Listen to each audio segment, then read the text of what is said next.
Now, a great many of you certainly will remember Ray Epps, the name Ray Epps and the man Ray Epps. Ray Epps was in Washington, D.C. for the January 6th riot, and on January 5th, he was videotaped out in the streets of Washington inciting people to attack the Capitol and go inside the Capitol.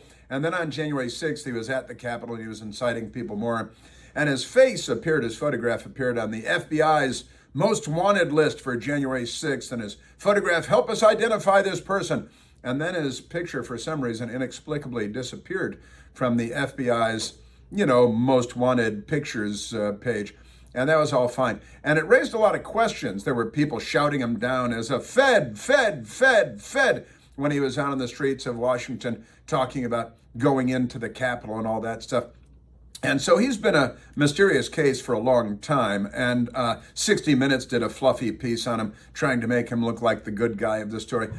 We learned today that, as of today, 2 years and 8 months later, Ray Epps has been charged by Joe Biden's corrupt Department of Justice with a disorderly conduct charge 2 years and 8 months later.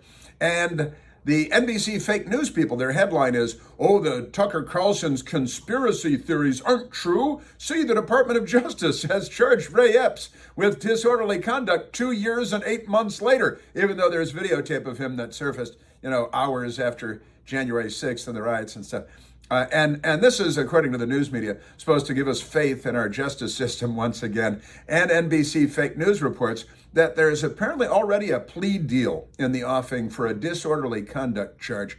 So unlike Enrique Tarrio, who was in Baltimore on January 6th, wasn't even there, as they say, and he was sentenced to 22 years in prison. They wanted to give him 33 years in prison for not being in Washington on January 6th.